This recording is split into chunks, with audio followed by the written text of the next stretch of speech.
జగిత్యాల పట్టణంలోని పొన్నాల గార్డెన్స్ లో శుక్రవారం కాంగ్రెస్ పార్టీ పట్టభద్రుల ఎమ్మెల్సీ అభ్యర్థి వి నరేందర్ రెడ్డికి మద్దతుగా ప్రస్తుతం పట్టభద్రుల ఎమ్మెల్సీ తాడిపర్తి జీవన్ రెడ్డి ఆధ్వర్యంలో జిల్లా కాంగ్రెస్ ముఖ్య నాయకులు కార్యకర్తలు సమావేశం నిర్వహించారు. ఇక ముఖ్య అతిథి మాజీ మంత్రి వర్యులు ప్రస్తుత పట్టభద్రుల ఎమ్మెల్సీ తాడిపర్తి జీవన్ రెడ్డితో పాటు ప్రభుత్వ వైపు అడ్లూరి లక్ష్మణ్ కుమార్, అదేవిధంగా పట్టభద్రులు ఎమ్మెల్సీ కాంగ్రెస్ పార్టీ అభ్యర్థి నరేందర్ రెడ్డి, కాంగ్రెస్ పార్టీ నాయకులు పాల్గొన్నారు. నాకు కూడా టికెట్ ఇవ్వద్దని మాట్లాడి నాకు టికెట్ ఇప్పించి ఆ రోజు గెలిచి ఓడినా కూడా ఈరోజు ఆ గెలిచి ఓడి ఈరోజు తిరిగి ఎన్నిక జరిగితే 2023లో పెద్ద ఎత్తున ధర్మపూర్ ప్రజలను చల్లగా చూసి ఆ లక్ష్మణ్ సుందరం దయతో గెలవడం జరిగింది. అంటే ఆ రోజు 2018లో నాకు టికెట్ రాకపోయినట్టయితే నేను ఉండేవాడే, నా అడ్రస్సే ఉండేది కాదు. మరి అలాంటి పరిస్థితుల్లో కూడా మరి కాంగ్రెస్ పార్టీ జాతీయ పార్టీలో కొన్ని ఈక్వేషన్స్ కొన్ని లెక్కలు ఉంటాయి. దానికి ఎవరు కూడా ఆందోళన పడదు. ఎందుకంటే పట్టి విక్రమార్క కానీ, శ్రీధర్ బాబు గారు కానీ, పెద్దలు ఉత్తమ్ కుమార్ రెడ్డి గారు కానీ, పెద్దలు రేవంత్ రెడ్డి గారు కానీ అందరూ కూడా ఎక్కడ కూడా మన ఇబ్బంది పడాల్సిన అవసరం లేదు. మన జాతీయ పార్టీలో కొన్ని ఇబ్బందుల పరంగా కొన్ని ఈక్వేషన్ చెప్పేది ఉంటుంది, కొన్ని చెప్పడం కూడా ఉంటుంది. మన అంతర్గతంగా ఈ జిల్లా కాంగ్రెస్ అధ్యక్షుడిగా నేను మొన్నటి వరకు మీ అమ్మడి మీ కుటుంబ సభ్యుడిగా పనిచేస్తున్నాం. భవిష్యత్ సంవత్సర కాలం మన గౌరవ ముఖ్యమంత్రి రేవంత్ రెడ్డి గారి యొక్క ప్రజాపాలన యొక్క మన మొదటి ఎన్నిక పట్టభద్రులకు సంబంధించిన ఎన్నిక. గత 6 సంవత్సరాల క్రితం మన ప్రియతమ నాయకులు జీవన్ రెడ్డి గారు ఒకటే నినాదం, ప్రశ్నించే గొంతు, ప్రజల పక్షాన ఉండేటువంటి పెద్దలు జీవన్ రెడ్డి గారు ఏదైతే ఈ పట్టభద్రులకు సంబంధించిన ఎన్నికలు కూడా ఆ రోజు మనం అందరం కూడా ఏ ప్రాంతంలో ఆ ప్రాంతం నాయకులు అందరం పట్టభద్రుల ఓటర్లను కలిసి మీరు ఖచ్చితంగా జీవన్ రెడ్డి గారిని బలపరచాలంటే వారు ఒకటే మాట మాట్లాడారు, మా వైపు ఒక ప్రశ్నించే నాయకుడు కావాలని కోరుకున్నాం. మరి ఆ విధంగా మేము జీవన్ రెడ్డి గారికి మేము అండగా ఉంటామని చెప్పి ఆ రోజు అండగా ఉన్నారు. మరి ఆ రోజు నుంచి ఈ రోజు వరకు మీకు తెలుసు, ఇక్కడ ఉన్న పెద్దలందరికీ తెలుసు, శాసన మండలిలో ప్రభుత్వ పక్షాన ఏదైతే 10 సంవత్సరాలు మేమే రాజులం మేమే మంత్రులమని ప్రభుత్వాలు నడిపించినటువంటి మాజీ ముఖ్యమంత్రి కేసీఆర్ గారు కానీ వారి యొక్క ప్రభుత్వంలో మనం అప్పుడు అపోజిషన్లో ఉన్నప్పుడు శాసన మండలి సభ్యుడిగా పెద్దలు జీవన్ రెడ్డి గారు ప్రజల పక్షాన మాట్లాడిన అంశాలు కానీ, నిరుద్యోగ విషయంలో కానీ, రైతుల విషయంలో కానీ, అనేక సమస్యల విషయంలో మాట్లాడినటువంటి మన శాసన మండలిలో మాట్లాడిన విషయాలు ఇప్పటికి కూడా ప్రతి ఒక్కరూ మరి వారి ప్రజల పక్షాన ఉండే నాయకుడు పెద్దలు జీవన్ రెడ్డి గారి విధంగా మరి అలాంటి గొప్ప ఎన్నిక మన అఖిల భారత కాంగ్రెస్ పార్టీ నాయకత్వం, గౌరవ రాష్ట్ర ముఖ్యమంత్రి వర్యులు, అదేవిధంగా పిసిసి అధ్యక్షులు పెద్దలందరూ కూడా బలపరిచి మరి నరేందర్ రెడ్డి గారికి అవకాశం ఇచ్చి ఈరోజు మనందరం కూడా ఈరోజు జీవితం చూసినారు. అన్నిసార్లు నేను గొప్ప విజయాలనే సాధించున్నాను. ఖచ్చితంగా కాంగ్రెస్ ప్రతిష్టకు ఖచ్చితంగా మరి ఇంకా ఇనుమడింప చేసే విధంగా నా ఈ గెలుపు ఉంటుందని చెప్పేసి రాబోయే మరి లోకల్ బాడీ ఎన్నికలకు ఖచ్చితంగా ఒక జోష్ ఉండే విధంగా నా గెలుపు ఉంటుందని చెప్పేసి సందర్భంగా భరోసా ఇస్తున్నాను. నో డౌట్ ఎట్ ఆల్ పట్టభద్రుల గురించి నాకంటే ఎక్కువ తెలిసిన వాళ్ళు ఎవరు లేరు అనేది అది ఖచ్చితంగా నేను చెప్పగలను. ఈ 5 నెలల్లో ఎంతో మందిని ఎన్నో రకాలుగా మీట్ అవుతూ సమస్యలన్నీ కూడా తెలుసుకొని ఉన్నాను. నార్మల్గా ఓన్లీ ఓటేయండి నేను ఎక్కడ కూడా వెళ్ళలేదు. నిన్న మొన్న నేను ఎల్ఐసి ఏజెంట్స్తో కలిసి ఉన్నాను. ఇంత బిజీ షెడ్యూల్లో కూడా ఏదో వాళ్ళు శాలువా కప్పడం ఇలా కాకుండా నేను అన్నాను మీ సమస్యలు ఏంటి అని చెప్తే వాళ్ళు చెప్తున్నారు మాకు ప్రొఫెషనల్ ట్యాక్స్ ఎగ్జంప్షన్ అనే ఒక సమస్య ఉంది సార్, మీరు ట్రై చేయండి అన్నారు. నేను చెప్పాను ప్రతి శాలరీ తీసుకున్న వాళ్ళకి ప్రొఫెషనల్ ట్యాక్స్ కట్ అవుతుంది ఎట్లయినా, దానిలో వింత ఏముందండి నేను ఇలా అడుగుతా అని చెప్పాను. అంటే ఏదో ఓటు రావాలని ఎస్ అని చెప్పలేదు. నాకు అర్థం కావడానికి అడిగాను, సార్ మా శాలరీ ప్రొఫెషనల్ ట్యాక్స్ మేము మాట్లాడతలేము సార్, మాకు కమిషన్ వచ్చే దానిలో నుంచి ప్రొఫెషనల్ ట్యాక్స్ కట్ అవుతుంది. భారతదేశంలో చాలా రాష్ట్రాలు కట్ చేయట్లేదు, మన తెలంగాణ రాష్ట్రంలో మాత్రమే ఇది జరుగుతుంది, దయచేసి దీన్ని టీకప్ చేయండి అని చెప్పి ఉన్నారు.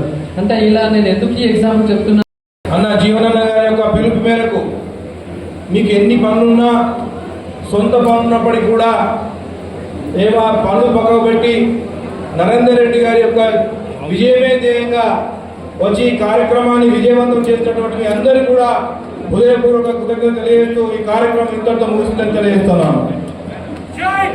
కావచ్చు, ప్రభుత్వ లా కళాశాల కావచ్చు, ఉన్న మెడికల్ కళాశాలలో మనం ఫెసిలిటీస్ పెంచి ఒక పక్కా భవనం దిశగా వెళ్ళడం కావచ్చు, ఇవన్నింటిపైన సంపూర్ణమైన అవగాహన ఉన్న నేను ఖచ్చితంగా వాటికి చిత్తశుద్ధితో కృషి చేస్తానని చెప్పేసి సందర్భంగా కోరుతున్నాను. ఇవాళ జగిత్యాల అసెంబ్లీ కాన్స్టిట్యూన్సీలో పరిధిలో చూసుకున్నట్లయితే మనకు 8,688 ఓటర్స్ జగిత్యాల అర్బన్లో నమోదు చేసుకున్నారు. అలాగే జగిత్యాల రూరల్ విషయానికి వచ్చినట్లయితే 1,600 ఓటర్స్ పట్టభద్రులు జగిత్యాల రూరల్లో నమోదు చేసుకున్నారు. ఆ తర్వాత రాయికల్లో 2,200 మంది మరి నమోదు చేసుకుని ఉన్నారు. బీర్పూర్లో 670 మంది నమోదు చేసుకున్నారు. సారంగాపూర్లో 530 మంది మనకు ఓటర్లుగా నమోదు చేసుకున్నారు. సో ఖచ్చితంగా మండల్ వైజ్ మేము లిస్ట్ అందజేస్తాం అన్నగారికి.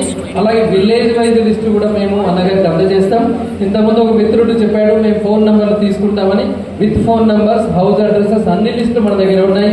సాఫ్ట్ కాపీ ఇస్తాం, ఒక 10 సెట్ల హార్డ్ కాపీలు కూడా ఇస్తుంటాం. ఖచ్చితంగా మరి ఇదే ఊపును రేపటి నుంచి కొనసాగిస్తూ మరి ప్రతి గడప గడప ఎక్కడ ఓటర్ ఉండడో అక్కడ మనం వెళ్ళి మన పంపులింట్ ఇస్తూ నరేందర్ రెడ్డి గారి గెలుపుకు అందరం ఈ రోజు నుంచి కంకణం కట్టుకొని వారి విజయానికి మనం అందరం దోహదపడాలని మరొకసారి ప్రత్యేకంగా కోరుతూ ఇప్పుడు మన అభ్యర్థి శ్రీ నరేందర్ రెడ్డి గారిని వారి సందేశం ఇవ్వాల్సిన కోరుతున్నాం.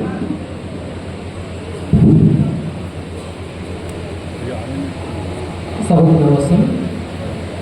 మళ్ళీ ఈ ముఖ్య కార్యకర్తల సమావేశానికి ముఖ్య అతిథులుగా వచ్చేసిన గౌరవనీయులు సభాధ్యక్షులు మా గురువర్యులు జయంతే జగిత్యాల జయంతే జీవన మరి మా జీవన గారు, అలాగే మరి జిల్లా డిసిసి ప్రెసిడెంట్ గారు, గవర్నమెంట్ విప్ మరి ధర్మపురి శాసనసభ్యులు అన్నగారు లక్ష్మణ్ అన్నగారు, వేదికపై ఉన్న మరి జగిత్యాల కాంగ్రెస్ వివిధ శాఖల ప్రతినిధులు, వేదిక ముందు ఉన్న కాంగ్రెస్ వివిధ శాఖల ప్రతినిధులు, అలాగే పాత్రికేయ మిత్రులు, పుర ప్రముఖులందరికీ కూడా నమస్కారం తెలియజేస్తూ మరి ఈరోజు ఇంత అట్టహాసంగా ఇక్కడ మరి కాంగ్రెస్ శ్రేణుల మీటింగ్ ఏర్పాటు చేసినందుకు ముందుగా ప్రతిష్టాత్మకంగా తీసుకొని పర్సనల్గా నాకు కూడా చాలామంది చెప్పి ఉన్నారు జీవనన్న ఖచ్చితంగా ఈ ప్రోగ్రాం రావాలని. నిజానికి మీకు పాదాభివందనం చేస్తున్నాను జీవనన్న గారు. జగిత్యాల జిల్లాలో నాకు మొట్టమొదటిసారిగా పట్టభద్రుల ఎమ్మెల్సీగా పోటీ చేయాలన్నప్పుడు జగిత్యాల ప్రెస్ క్లబ్లో నేను ప్రెస్ మీట్ ఇక్కడ ఏర్పాటు చేసినాను. నా ఫస్ట్ మీటింగ్లో మోడల్ స్కూల్ టీచర్స్ మాకు ట్రాన్స్ఫర్ కాలేదన్నారు. నా థర్డ్ మీటింగ్ వచ్చేసరికి ఆ ట్రాన్స్ఫర్లు అయిపోయినాయి. అంటే మన ముఖ్యమంత్రి గారు ఎంత ముందు చూపుతోటి ఎలాంటి మరి లేకుండా వెరీ ట్రాన్స్పరెంట్గా ఇలా పనులు చేసుకుంటూ చాలా చక్కగా ముందుకు వెళ్తున్నారు. అయినా పర్లేదు, ఆయన మీద కూడా రాళ్ళు వేస్తున్నారు. ఎందుకంటే పని చేసే వాళ్ళ మీదనే రాళ్ళు వేస్తుంటారు. కాబట్టి ఖచ్చితంగా పట్టభద్రులందరికీ కూడా చెప్దాం, పట్టభద్రుల నమ్మకం నరేంద్ర రెడ్డి వైపున ఉంది. ఓన్లీ మన ప్రతిపక్షాల నమ్మకం మాత్రం ఈ నరేంద్ర రెడ్డిని ఎలా కిందికి ఉంచాలి. కాంగ్రెస్ పార్టీ ఖచ్చితంగా గెలిస్తే రాబోయే రోజుల్లో ఇంకా ఇది లోకల్ బాడీస్ లో కూడా పుంజుకుంటుంది, అద్భుతంగా ముందుకు వస్తుంది అన్న కసితోటి ప్రతిపక్షాలు మన మీద ఎన్ని రాళ్ళు వేసినా వాటిని పూర్వులాగా మర్చుకునే శక్తి మనకుంది. ఖచ్చితంగా ఫిబ్రవరి 27 రోజు జరగబోయే ఎన్నికల్లో మనం భారీ మెజారిటీతో గెలుస్తున్నాం. కానీ ఈ 10 రోజులు మనం అందరం కూడా కష్టపడి పనిచేయాలి. ఓటరున్న ప్రతి ఇల్లును తట్టి కాంగ్రెస్ పార్టీ యొక్క గొప్పతనాన్ని మనం చెప్పాలి. మొదటి ప్రాధాన్యత ఓటు ఎలా వేయాలి అన్న దాన్ని కూడా మనం వివరించి ఖచ్చితంగా వారి మనసును చూరుకునే విధంగా మనం ఉండాలి. దూర ప్రాంతాల్లో ఉన్న వారిని ఎలా షిఫ్ట్ చేసుకోవాలి పోలింగ్ బూత్కు, ఎందుకంటే పోలింగ్ బూత్లు తక్కువ ఉన్నాయి, చాలా గ్రామాల నుంచి వస్తుంటారు. వారిని ఎలా షిఫ్ట్ చేయాలన్న దానికి కూడా మన దగ్గర ఒక ప్రణాళిక ఉండాలి. పట్టభద్రులు అందరూ మరి కాంగ్రెస్ వైపు చూస్తున్నారు, పట్టభద్రులు అందరూ నరేంద్ర రెడ్డి వైపు చూస్తున్నారు.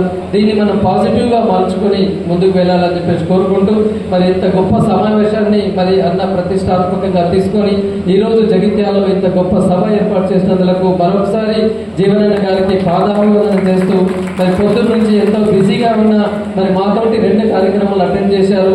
అక్కడ ధర్మపురిలో కూడా చాలా అట్టహాసంగా మరి కార్యకర్తల మీటింగ్ ఏర్పాటు చేసి అక్కడ ఉన్నారు. మరి పొద్దున్న నుంచి మాతో ఉన్న మా సోదరులు అన్నగారు లక్ష్మణ్ అన్న గారికి, వేదిక పైన ఉన్న మా మిత్రులు, ఎందుకంటే చాలా మందితో మీతో నాకు మంచి సాన్నిహిత్య సంబంధం ఉంది. అందుకే నా గురించి ఇలా మీరు ఒకరి నుంచి ఒకరు చెప్తూ వస్తున్నారు.